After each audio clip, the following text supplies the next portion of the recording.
but yeah, when that really started causing problems, and then it bled into relationships and career, and this thing was just getting out of control.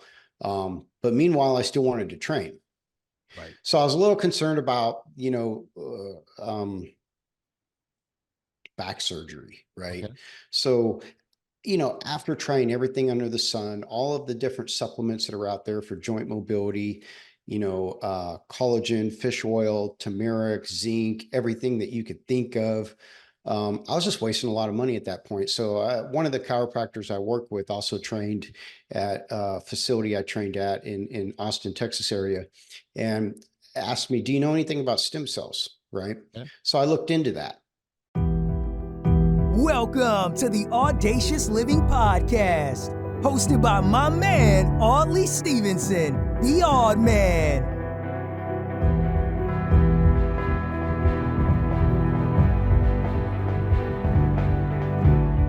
Greetings and salutations. Welcome to the Audacious Living Podcast, where our ongoing goal is to help our listeners live their best audacious lives ever. I'm totally happy that you're here with us, and I appreciate you the fact that you've taken time out of your day to hang out with us. So thank you so much. We'll be talking about tough decisions and on this episode of the podcast. And when you're doing so, especially from a personal wellness standpoint, it's kind of like sculpting a beautiful statue or a block of marble. Just as a sculptor's got to chip away and at the stone to reveal that masterpiece within, we've got to make difficult choices to shape our life into the best version of itself. And it can be challenging, there's no question about that, and requires sacrifice. But with each deliberate choice, you're sculpting a future that reflects your true essence and allows your inner beauty to shine through. Our guest today is Eric Scott, and he understands this all too well. You see, he had to prioritize his wellness and overcome the pain of a terrible back pain that he experienced, and consider looking at embracing stem cell research and regenerative medicine. He is here to offer insights on how to navigate through challenging decisions with confidence and also with clarity. That's a big part of this as well. Eric himself, he's a seasoned engineer, but also he's a fitness enthusiast and certainly a believer in the power of mindset and perseverance. And so all these backgrounds really, give him a good perspective. And again, with his health for passion, fitness, to want to get better, that was important to him. And he brings that perspective to the conversation. Like I said, tough decisions are not easy. And Eric's personal journey will show you that, whether adversity or challenges, the key is, in his case, really focusing on restoring his health. And again, like I said, it's a great perspective. And it's a good example of resilience and determination in the face of these challenges that come our way. So now that we've got the table all set, we're ready to go. Here's a conversation with Eric Scott. Enjoy.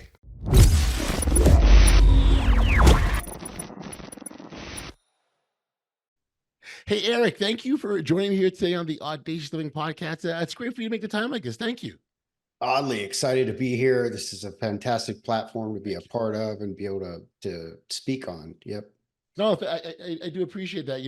Much of our focus here is really around, the idea of getting to a better place and helping people navigate and get to that better place. And oftentimes, it's more of an awareness than anything else. I truly believe and feel, and I've always said that I think we all have the tools, and it's a matter of sort of, maybe switching our mind, if you will, or making an adjustment in or how we view things. But we're all fully equipped, and so you're especially your work around mindset, and I know as an engineer, there's a whole bunch of things in your belt that you do that we certainly can touch on. But maybe as a starting point to fill our audience in and sort of like, who you are and the work that you do, maybe you can sort of talk about that to get everyone up to speed on Eric Scott. Yeah, definitely. Thank you. And just like you briefly, brazed on, we don't have a knowledge problem. It's an application issue, right? Just applying what you know. But yeah, just a little bit about me. Grew up in Southern California. Learned to snow ski, race BMX bikes very early in life. I used to skateboard to school versus riding the bus, and the bus would pass me by and I'd just keep skating to school, so it's always kind of been outdoors, right? And my father was a mechanical engineer of sorts, and is more of back then you would call it a machinist. So I learned very early just to do hands-on work with everything, right? And Right. that kind of led into fitness, right? And fitness, I've been training different modalities the past 28 years. So I've always been in and out of some sort of gym, some sort of training. Yep. The past 12 to 13 years, I've been training jujitsu. I've done some endurance events with some rucksacks, wearing rucksacks in a team type environment led by former special operations cadres. And, through all of this, what I've learned, and even as a systems engineer designing supercomputers, wake up early, set some time aside for you to work on you, right? And, these days, what I'm really just doing is this culmination of all of these years that I've put together. And it's just, it's a daily process, right? It's the long game, right? Nothing happens fast.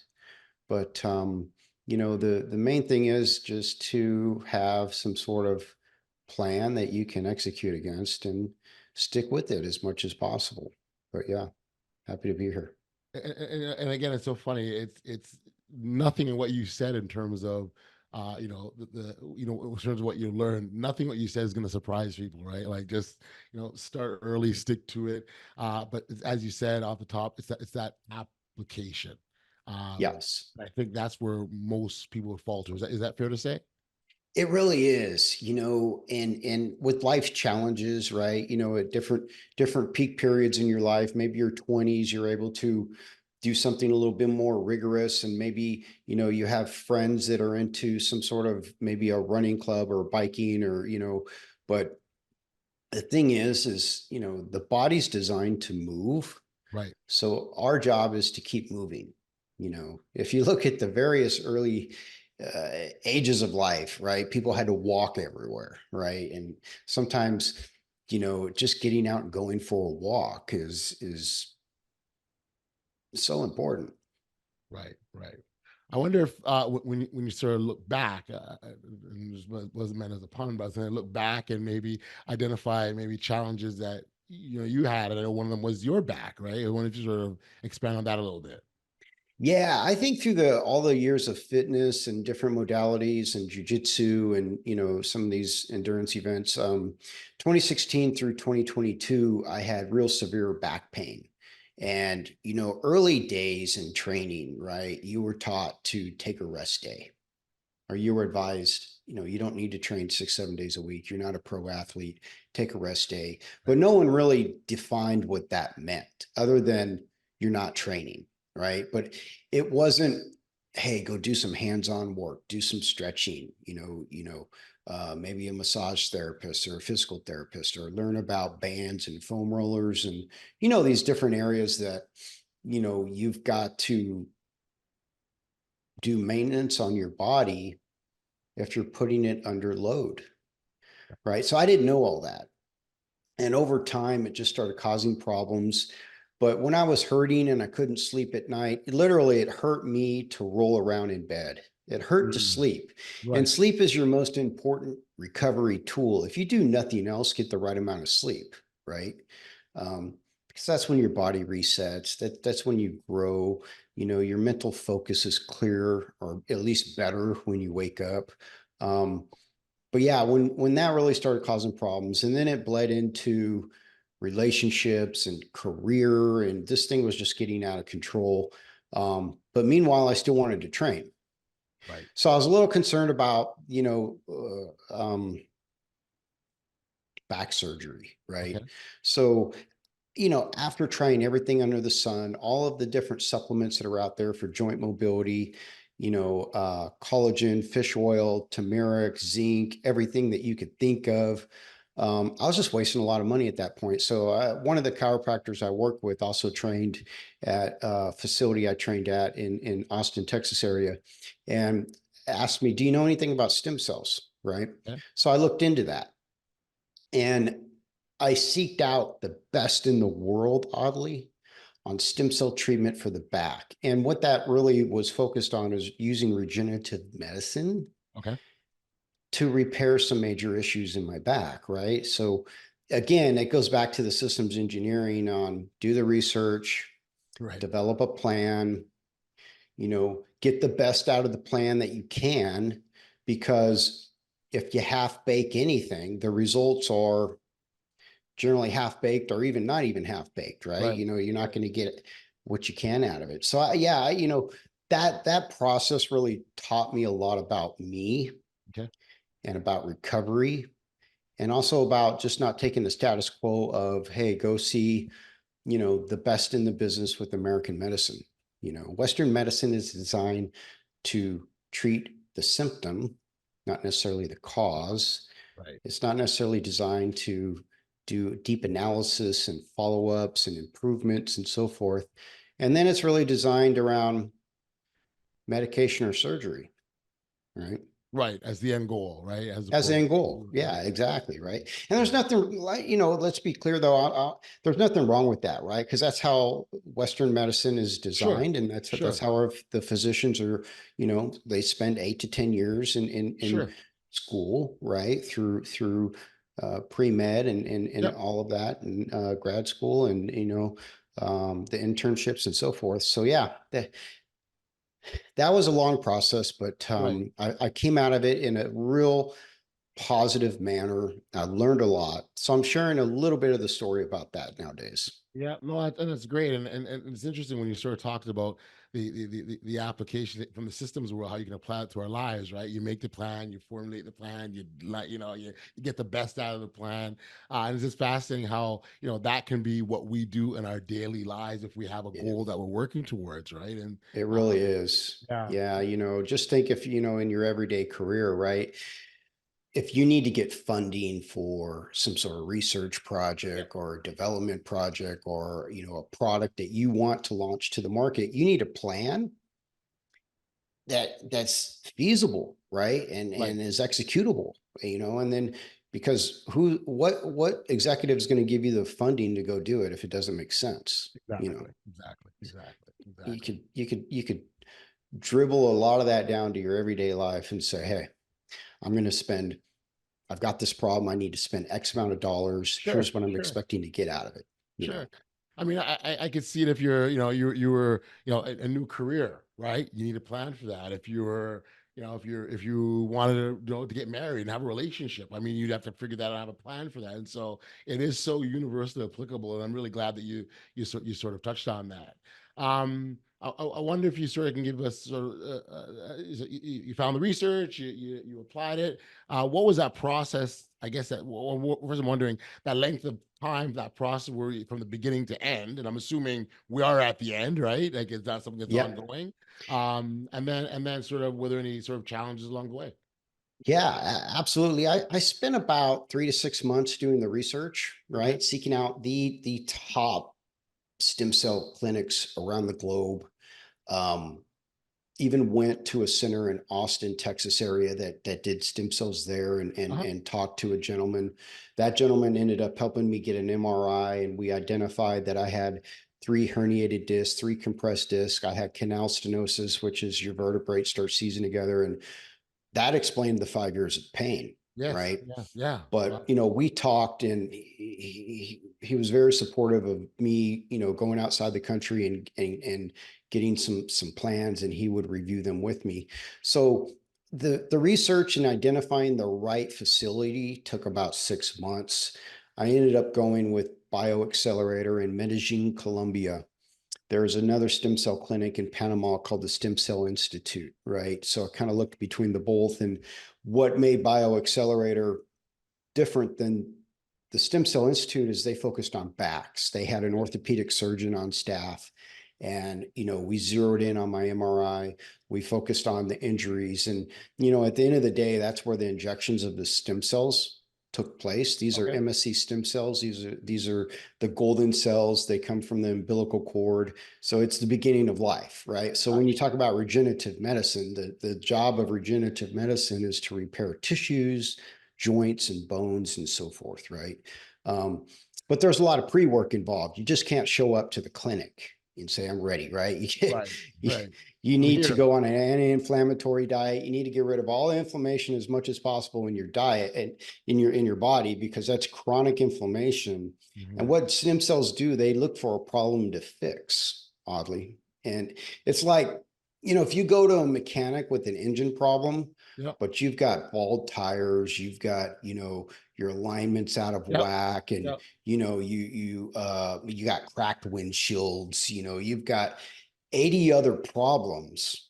Yeah, you could still get a new motor, but The stuff we got to deal with. you got to deal with this other stuff, right? So in April of 2022, I got the treatment. Yep.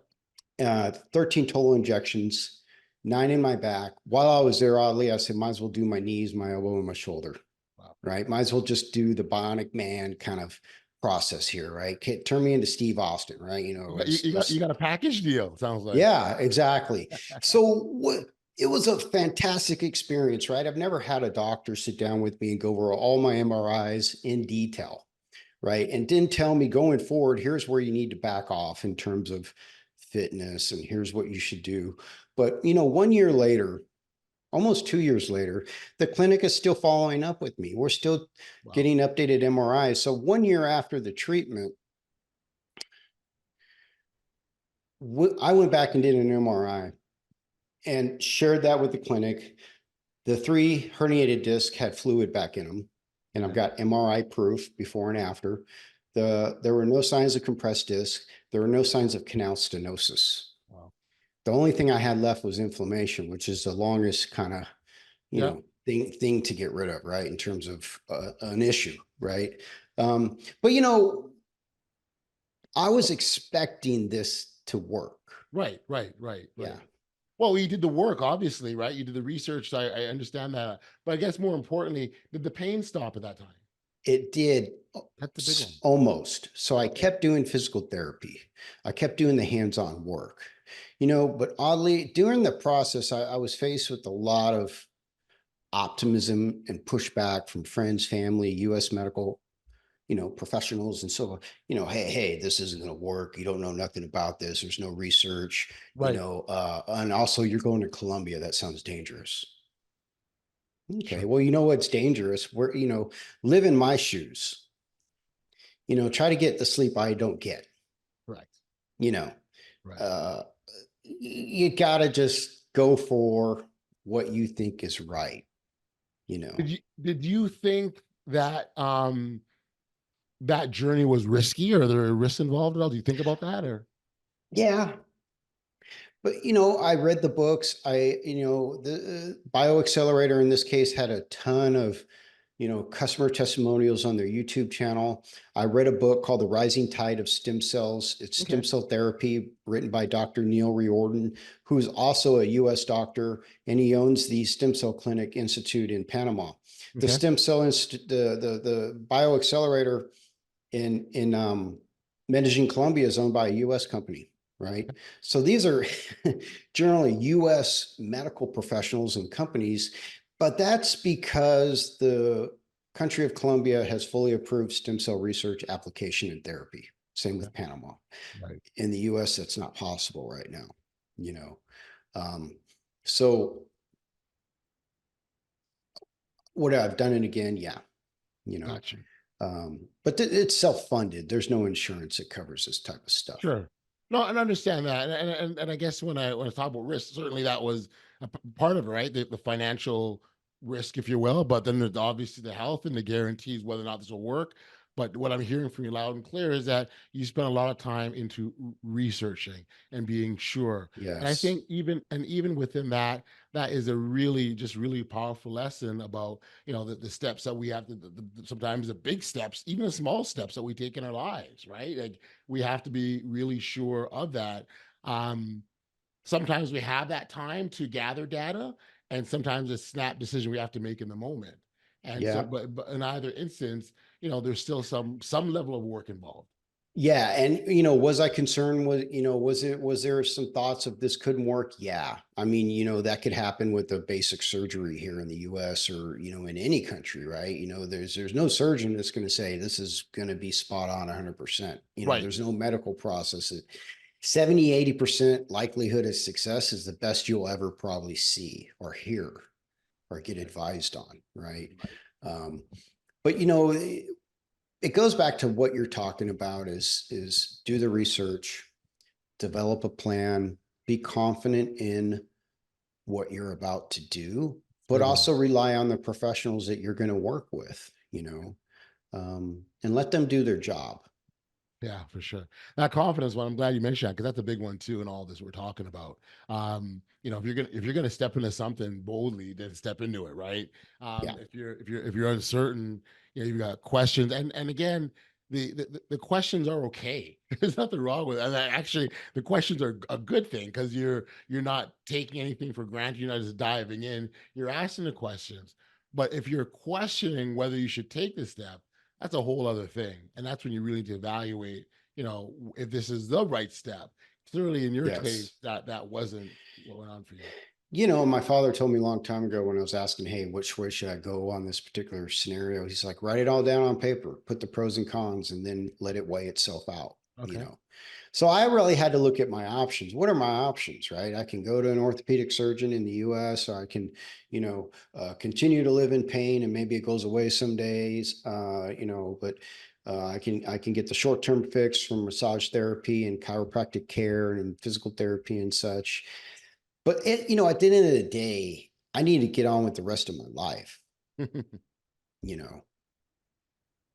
I like that. I like that.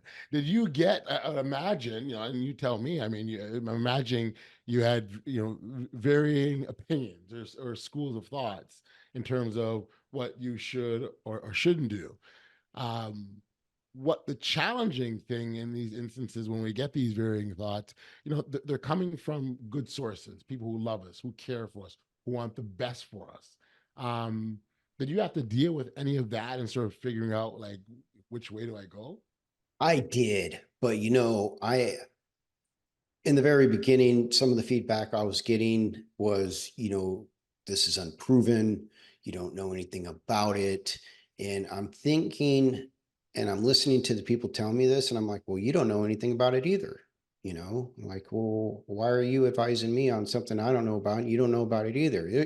This is basically your opinion, at this point, Yeah. I mean, I've done the research. I've listened to, the people have gotten the treatment. I've read some books by someone that's applying this in another country at a US medical education level. And, at some point, oddly, I just said, I'm going to get myself to a comfort level of knowledge and I'm going to go for it. I had a family member that didn't even like the idea of stem cells coming from an umbilical cord.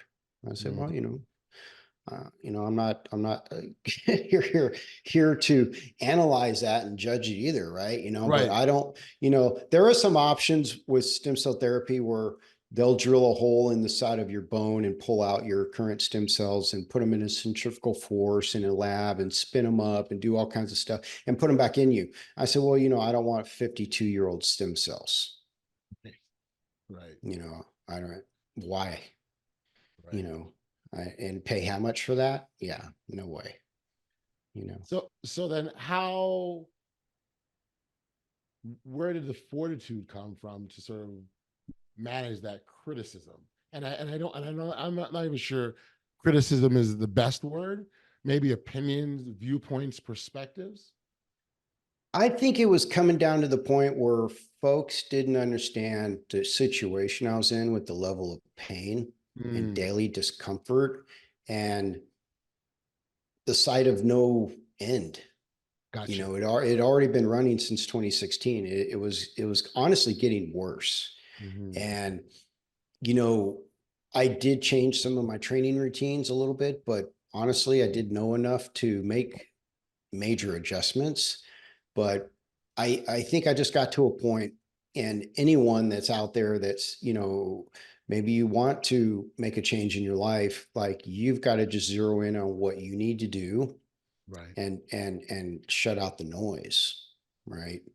Um, and roll up your windows, and look straight ahead and go, keep the field of vision, right? So Yeah. you can see Yeah. around you, Yeah. right? But I just got to a point where I got to fix myself because oddly, no one's coming to save me.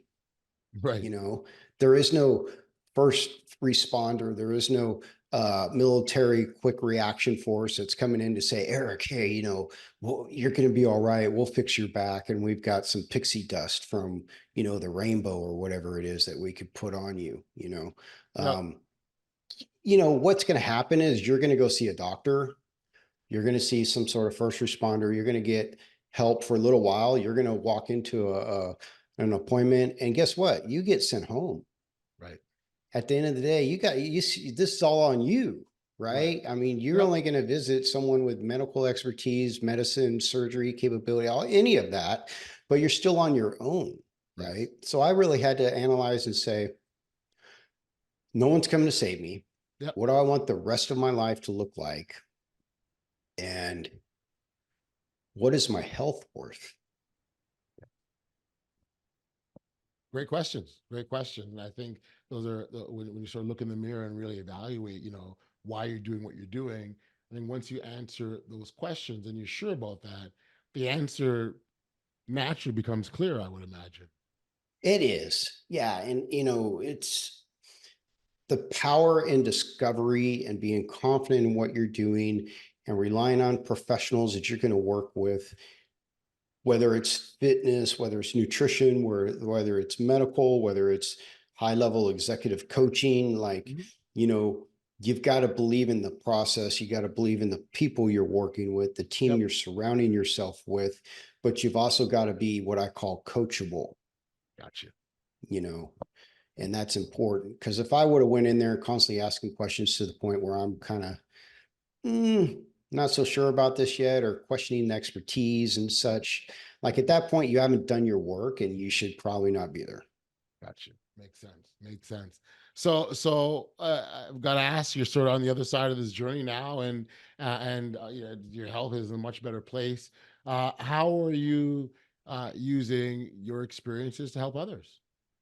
Well, I think it's real important that I get out and help others because if I take the 28 years in fitness, if I take, the recovery process, if I take the daily discipline Yep. that, it takes to wake up early or do something on your lunchtime for you or do something in the evening that develops you to be a better person, I want to help others learn how to do that.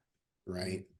So, I've launched this online coaching called Energized Dad. And really, it's just honestly, oddly, keep it simple, right? Because as humans, we want to complicate things sometimes, and you don't need to. Right. And, the idea here is I built the best version of me. Hmm. I want to help people build the best versions of themselves, Gotcha. right? Especially dads, because dads are just so loaded with all of these responsibilities, you know, and maybe you were in good shape in college. Maybe you let yourself go a little bit. How do we course correct? How do we improve your life longevity through health and fitness? Because at the end of the day, muscle powers health. Right. As you get older, you lose the ability to build muscle, and you just want to maintain a healthy lifestyle. And what does that look like? Because in the US, you're not really taught what good nutrition is. You're not taught the power of protein. You're not taught what are good fats? What's the right amount of good fats? What's the right amount of carbohydrates and so forth? But also, you know, people sometimes look at this and go, oh, this can be too stringent. Right. I got to live. I can't have any fun anymore. Well, what does fun look like down the road? Gotcha. You know, um, the price of hesitancy is the cost of the life you could have lived, you know, and that's the goal nowadays. No, and I think that's a good one. And so I applaud you for on your efforts and what you're doing to take your experience and your lessons learned and extend them off to others. That's fantastic. For listeners that want to connect with you or work with you directly, where could we send them, Aaron? It's ERIKLSCOTT at Instagram, Eric L. Scott.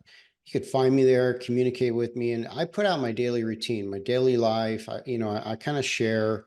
Even after the stem cell treatment, I went back and hired a coach to lose 20 pounds because I lost my capability to keep it right.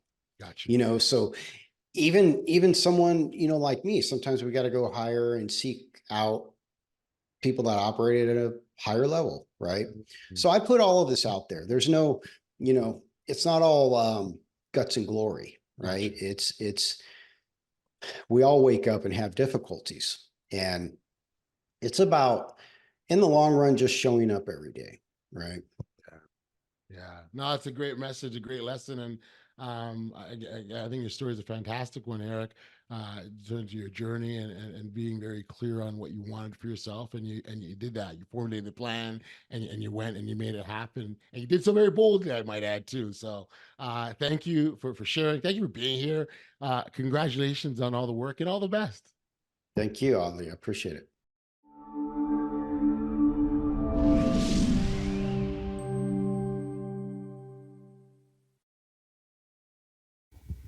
Back, we are here on the podcast, and I really appreciate Eric for being here and sharing his story. And, and his story reminds us that path of living an audacious life is often paved with tough decisions and unexpected obstacles. But by staying committed to our goals and being open to new possibilities and trusting the process, we can overcome any challenge that comes our way and emerge stronger than ever. For more insights into Eric or connect with him directly, certainly check out the show notes below, and you can get connected to him for his contact details. And I encourage you to talk to him and learn more about his journey, or maybe how he can support you on your path to living audaciously. We've come to the end. Sadly, we've come to the end of another episode of the Audacious Living Podcast. And if you've enjoyed today's episode, I'd encourage you to like, follow, subscribe, share, tell a friend, tell a neighbor. These are things that help this podcast grow and reach even more listeners. It's together that we can continue to inspire and empower each other on this journey to audacious living. And again, I appreciate anything you could do to help that. Stay bold, stay audacious, and make every single day count. Until next time, stay safe, be kind, show love to one another, and be audacious. You've been listening to the Audacious Living Podcast, hosted by Odley Stevenson. If you enjoyed what you heard, be sure to like, subscribe, and share. Until next time, be audacious.